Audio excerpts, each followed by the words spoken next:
नमस्कार दोस्तों, मैं कपिल बोल रहा है। निकवी क्लासेस में आपका एक बार फिर से हार्दिक स्वागत व अभिनंदन है। हमारी प्रश्न उत्तरी की सीरीज चल रही थी, तो उसमें हम उसी सीरीज को आगे बढ़ाते हुए आपके लिए एक और क्वेश्चन लेकर आए हैं। विधानमंडल का उल्लेख किस अनुच्छेद में मिलता है? देखो दोस्तों, राज्य में क्या होती है? विधानमंडल होती है, और केंद्र में क्या होती है? संसद होती है। तो यहीं पे क्या पूछा है? विधानमंडल का उल्लेख। तो विधानमंडल शब्द का उल्लेख किस अनुच्छेद में मिलता है, ये पूछा गया है। तो अनुच्छेद 168 में किसका वर्णन मिलता है? विधानमंडल का। विधानमंडल के भी तीन भाग होते हैं, यहीं पर बात कर लेते हैं साथ साथ ही संसद की। संसद का वर्णन अनुच्छेद की बात करें तो अनुच्छेद 79 में संसद का वर्णन मिलता है। संसद को भी कितने अंग पूछे? संसद के अंग पूछे, आपको क्या पूछे? क्वेश्चन आ जाए संसद के अंग कितने होते हैं? तो तीन होते हैं। तीन अंग कौन कौन से होते हैं? एक अंग लोकसभा, दूसरा अंग कौन सा है? राज्यसभा, और तीसरा अंग कौन सा है? राष्ट्रपति। तीनों की हम साथ साथ ही क्या कर लेते हैं? अनुच्छेदों की बात कर लेते हैं। लोकसभा का वर्णन अनुच्छेद, राज्यसभा का अनुच्छेद 80 में, देखो 79 में किसका वर्णन मिल रहा है? संसद का वर्णन मिल रहा है। उसी प्रकार अनुच्छेद 80 में किसका? राज्यसभा का। 81 में किसका? लोकसभा का। अनुच्छेद 81 में किसका वर्णन? लोकसभा का। और अनुच्छेद 52 में किसका वर्णन? राष्ट्रपति का वर्णन मिलता है। और अनुच्छेद 52 में किसका वर्णन मिलता है? राष्ट्रपति का। राष्ट्रपति की संवैधानिक स्थिति की बात करें कि राष्ट्रपति का संवैधानिक पद अनुच्छेद 52 में होगा। यह प्रक्रिया किस देश के संविधान से ली गई है? तो ब्रिटेन के संविधान से ली गई है। बात करते हैं संसद के अंग, तो कितने हैं? तीन। और संसद के सदनों की बात करें तो संसद के सदन कितने होते हैं? दो होते हैं, लोकसभा और राज्यसभा। उसी प्रकार राज्य में क्या होती है? विधानमंडल होती है। तो विधानमंडल के भी कितने अंग?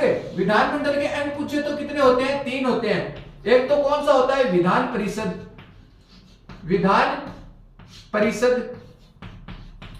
एक तो कौन सा हो गया? विधान परिषद। दूसरा कौन सा हो गया? विधानसभा। और तीसरा कौन सा हो गया यहीं पे? राज्यपाल। राज्य में क्या होता है? राज्यपाल। और देश में क्या होता है? राष्ट्रपति। तो विधान परिषद का वर्णन पूछे तो अनुच्छेद 69 में किसका वर्णन मिलता है? विधान परिषद का। और अनुच्छेद 70 में किसका वर्णन मिलता है? विधानसभा का। और राज्यपाल का वर्णन अनुच्छेद 153 में। 52 में किसका वर्णन था? 52 में राष्ट्रपति का वर्णन था। और अनुच्छेद 153 में किसका वर्णन है? राज्यपाल का वर्णन है। राजस्थान में विधानसभा की सीटें कितनी है? तो राजस्थान में विधानसभा की सीटें कितनी है? 200। इसकी विधानसभा की सीटें कितनी है? 200। 200 में भी तो SC ST की सीटों का विशेष आरक्षण दिया गया है। किस अनुच्छेद के तहत? अनुच्छेद 332 में SC ST की सीटों का आरक्षण, SC व ST की सीटों का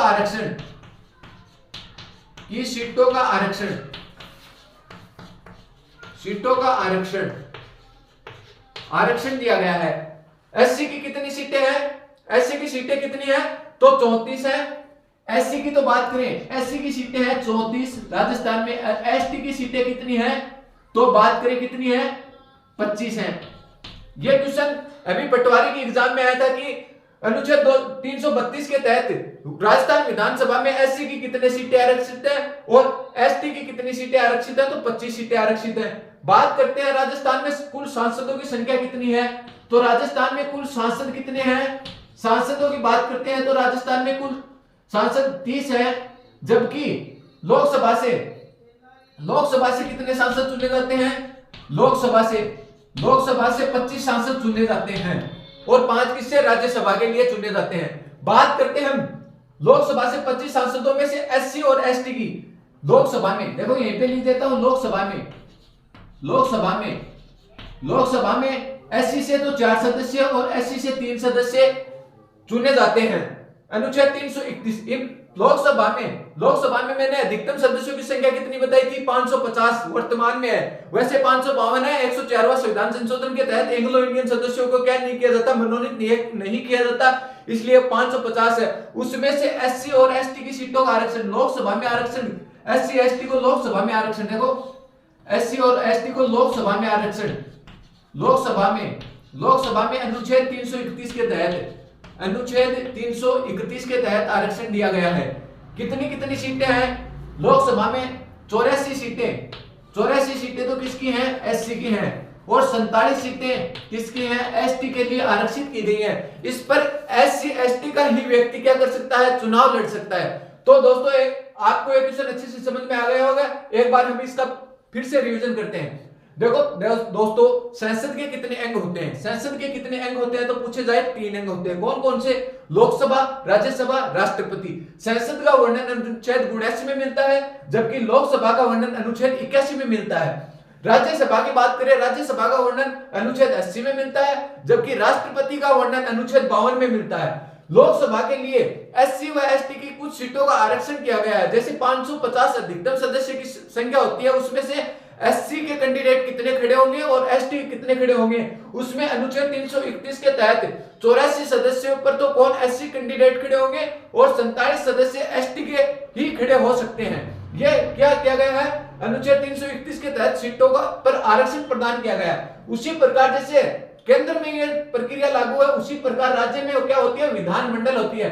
विधानमंडल के तहत विधानमंडल का उल्लेख अनुच्छेद 168 में मिलता है। ये हमने इस क्वेश्चन में पूछा था। अनुच्छेद 168 में किसका वर्णन मिलता है? विधानमंडल का। विधानमंडल के भी कितने अंग होते हैं ये क्वेश्चन पूछा जाए तो कितने अंग होते हैं? 3 होते हैं। विधान परिषद, विधानसभा और राज्यपाल। इसमें से विधान परिषद राजस्थान में है नहीं, वर्तमान में 7 राज्यों में क्या थी? विधान परिषद है। वर्तमान में अभी हमारे क्या है? विधानसभा है। विधानसभा में राजस्थान में विधानसभा की सीटों की संख्या कितनी है पूछा जाए तो 200 है। पूछा जाए कि विधान परिषद किस अनुच्छेद में वर्णन मिलता है तो अनुच्छेद 169 में विधान परिषद का वर्णन मिलता है, जबकि विधानसभा का वर्णन पूछा जाए तो अनुच्छेद 170 में किसका वर्णन मिलता है? विधानसभा का। राज्यपाल का वर्णन पूछा जाए तो राज्यपाल का वर्णन अनुच्छेद 153 में मिलता है। बात करते हैं कि राजस्थान से कुल कितने सांसद चुनकर आते हैं तो 35 सांसद राजस्थान से चुनकर आते हैं। ठीक है दोस्तों, ये क्वेश्चन आया हुआ है। इसके बाद में बात करते हैं कि राजस्थान में एससी और एसटी की सीटों का आरक्षण दिया गया है। 200 सीटों में से एससी के कितने कैंडिडेट और एसटी के कितने कैंडिडेट खड़े होंगे, उसमें से आरक्षण दिया गया है सीटों पर तो अनुच्छेद 332 के तहत। लोकसभा की बात करें 331 के तहत, अनुच्छेद के तहत 84 और 47 सीटें एससी और एसटी के लिए, जबकि राज्य की विधानसभा में 200 में से 34 सीटें तो एससी की होंगी और 25 सीटें किसकी होंगी? एसटी की होंगी। यह क्वेश्चन बार पटवारी और ग्राम सेवक दोनों एग्जाम अभी हुई है, उसमें आया था कि टोटल मिलाकर एससी और एसटी की आरक्षित सीटों की संख्या कितनी है तो टोटल मिलाकर 62 सीटें बनती हैं। यह क्वेश्चन आया था। लोकसभा से एससी के लिए 4 कैंडिडेट चुने जाएंगे और एसटी के 3 कैंडिडेट चुने जाएंगे। लोकसभा की राजस्थान में सीटों की संख्या पूछे तो कितनी है? 25 है। लोकसभा में सीटों की संख्या कितनी है? 25 है। तो दोस्तों आपको इस प्रकार से इस क्वेश्चन का पूरा विस्तार पूर्वक अध्ययन आपको समझ में आया होगा। आप एक बार इसका स्क्रीनशॉट लें, फिर हम आगे के क्वेश्चन पर चर्चा करेंगे। दोस्तों हम आगे क्वेश्चन देखते हैं कि राजस्थान में राज्य आपातकाल अब तक कितनी बार लागू हुआ है। तो राजस्थान में अब तक राज्य आपातकाल कितनी बार लागू हुआ है? 4 बार लागू हुआ है। राज्य आपातकाल किस अनुच्छेद के तहत लगता है? अनुच्छेद की बात करें तो अनुच्छेद 356 के तहत राज्य आपातकाल लगाया जाता है, जिसमें संपूर्ण शक्ति किसके पास चली जाती है? राज्यपाल के पास चली जाती है। बात करते हैं राजस्थान में सर्वप्रथम आपातकाल कब लगा था तो 1967 में लगा था। उस समय मुख्यमंत्री सीएम कौन थे? सीएम कौन थे? और एक पूछता है कि राज्यपाल कौन थे? दोस्तों पहली बात तो करते हैं 1967 में लगा था पहला राज्य आपातकाल, फिर 1977 में, उसके बाद में राज्य आपातकाल 1988 और उसके बाद में 1992। ये 4 बार कब लगा है? राज्य आपातकाल लगा है। पहले राज्य आपातकाल किसके काल में लगा था? मोहनलाल सुखाड़िया के काल में। मोहनलाल सुखाड़िया के काल में। और राज्यपाल कौन था? संपूर्णानंद।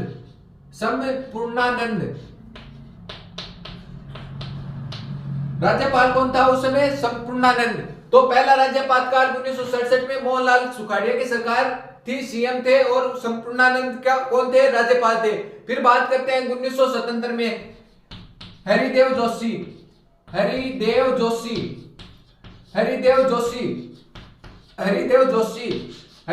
क्या थे, सीएम थे उस समय। 1977 में दूसरी बार हरिदेव जोशी सीएम थे और वेदपाल त्यागी क्या थे, राज्यपाल थे। वेदपाल त्यागी क्या थे, राज्यपाल थे। इसके बाद में बात करते हैं कि तीसरा राज्यपाल काल किसके काल में लगा था, तो भैरू सिंह शेखावत के काल में, भैरव सिंह शेखावत के काल में। उस समय बात करते हैं तो कौन थे राज्यपाल थे रघुकुल तिलक। चौथी बार बात करते हैं, चौथी बार भी सीएम कौन थे, मुख्यमंत्री कौन थे, भैरव सिंह शेखावत।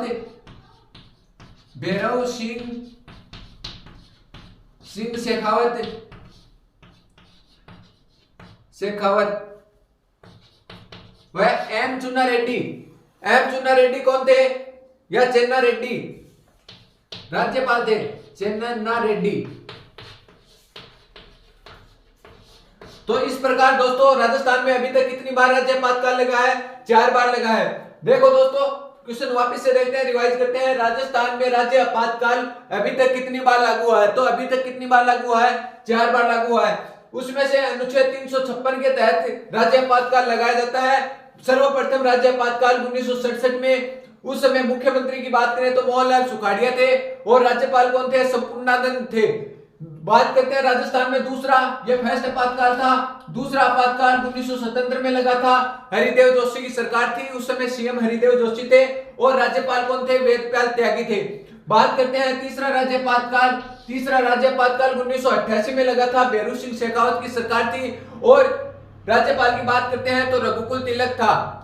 इसके बाद में करते हैं चौथा राज्यपाल काल 1992 में भैरू सिंह शेखावत की सरकार थी और एम चुन्ना रेड्डी क्या थे, कौन थे, राज्यपाल थे।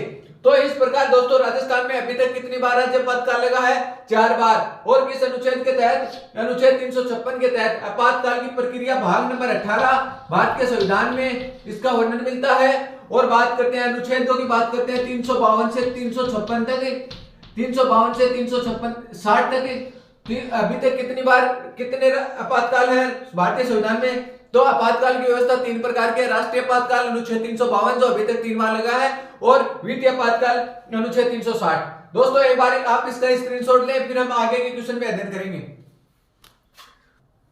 दोस्तों आगे हम क्वेश्चन करते हैं, पंजाब हिमालय किन नदियों के मध्य स्थित है। हिमालय को दोस्तों 4 भागों में विभाजित किया गया था, पंजाब हिमालय, कुमाऊं हिमालय, नेपाल हिमालय और असम हिमालय। तो हिमालय, पंजाब हिमालय के बारे में यहाँ क्या की गई है, चर्चा की गई है। पंजाब हिमालय किन नदियों के मध्य में स्थित है, ये आपके सामने ऑप्शन है, सिंधु व सतलज के मध्य, सतलज व काली के मध्य, काली नदी व तीस्ता नदी के मध्य, व तीस्ता व ब्रह्मपुत्र नदी के मध्य। तो इसमें से आपको आंसर देना है कि हिमालय को कितने श्रेणियों में बांटा गया था, 4 भागों में तोड़ा गया था। तो ये पंजाब हिमालय किन 2 नदियों के मध्य में स्थित है। तो पंजाब हिमालय ऊपर से आता है, जैसे हिमालय की श्रृंखला ऐसे चलती है ना, इसमें से यहीं पे ऊपर कौन सा हिमालय है, पंजाब हिमालय है। पंजाब हिमालय में ऊपर कौन सी नदी है, तो सिंधु नदी है। देखो सिंधु और कौन सी नदी है, सतलज। यहीं पे सतलज नदी है हिमाचल प्रदेश में, इनके मध्य में कौन सा हिमालय है, पंजाब हिमालय। इसके बाद में बात करते हैं पंजाब हिमालय के बाद में नेपाल, कुमाऊं हिमालय के बाद में नेपाल हिमालय आता है। तो इसके बाद में कौन सा हिमालय आएगा, कुमाऊं हिमालय। ये कौन सी नदियों के मध्य है, तो इसकी बात करें तो ये सतलज व काली नदी के मध्य है। एक तो इस नदी होगी सतलज, यहीं पे काली नदी बहती है, यहीं से कौन सा हिमालय है, कुमाऊं हिमालय। इसके बाद में बात करते हैं नेपाल हिमालय। तीसरे नंबर पे कौन सा हिमालय आता है, नेपाल हिमालय कौन सी नदियों के मध्य है, देखो काली नदी तो है ही, काली के बाद में तीस्ता नदी बहती है, एक तीस्ता नदी के मध्य, काली और तीस्ता नदी के मध्य कौन सा हिमालय है, नेपाल हिमालय। इसके बाद में आता है असम हिमालय। इस प्रकार असम हिमालय तीस्ता नदी तो है ही, यहीं से तिब्बत से कौन सी नदी आती है? ब्रह्मपुत्र नदी। तो यहीं पर तीस्ता नदी, तीस्ता और ब्रह्मपुत्र के नदी के मध्य है, तो कौन सी नदी आएगी? ब्रह्मपुत्र। ब्रह्मपुत्र, ब्रह्मपुत्र नदी के मध्य। तो देखो दोस्तों, हिमालय को कितने भागों में बांटा गया है? 4 भागों में। पंजाब हिमालय सिंधु सतलज नदी के मध्य, और इसके बाद में कुमायूं हिमालय, कुमायूं सतलज और काली नदी के मध्य। बाद में बात करते हैं नेपाल हिमालय। नेपाल हिमालय कहां से? काली और तीस्ता नदी के मध्य। इसके बाद में आखिरी में कौन सा आता है? असम हिमालय। असम में ब्रह्मपुत्र नदी क्या करती है? प्रवेश करती है। तो असम हिमालय कौन सी नदियों के मध्य स्थित है? तीस्ता और ब्रह्मपुत्र नदियों के मध्य कौन सा हिमालय स्थित है? तो असम हिमालय स्थित है। इस प्रकार हिमालय को 4 श्रेणियों में बांटा गया है। तो दोस्तों आप एक बार इसका फिर से रिवाइज करते हैं। देखो, पंजाब हिमालय, पंजाब हिमालय किन 2 नदियों के मध्य स्थित है? पूछा गया क्वेश्चन है। सिंधु और सतलज नदी के मध्य पंजाब हिमालय है। ऊपर से शीर्ष भाग पे देखा जाए हिमालय के, तो कौन सा भाग आएगा? पंजाब हिमालय। सिंधु और सतलज नदी के मध्य कुमायूं हिमालय, काली और सतलज और काली नदी के मध्य यहाँ कौन सा? कुमायूं हिमालय हो गया। यहाँ पे काली और तीस्ता के मध्य नेपाल हिमालय हो गया, नेपाल। और लास्ट में तीस्ता और ब्रह्मपुत्र नदी के मध्य कौन सा हिमालय हो गया? तो असम हिमालय हो गया। असम हिमालय, असम हिमालय। दोस्तों एक बार इसका स्क्रीनशॉट ले लें। उम्मीद करता हूं कि आपको ये हमारी प्रश्न उत्तरी की सीरीज है वो आपको पसंद आ रही होगी। तो आप इसे ज्यादा से ज्यादा बच्चों को शेयर करें और आप हमारे चैनल को सब्सक्राइब करें। आपका सहयोग रहेगा तो हम इस प्रकार की प्रश्न उत्तरी दिनों दिन लेकर आते रहेंगे, और विस्तार पूर्वक से भी हमारे एक पॉलिटिकल की क्लासें आपके इस चैनल पे आ रही हैं। तो आज के लिए इतना ही, धन्यवाद।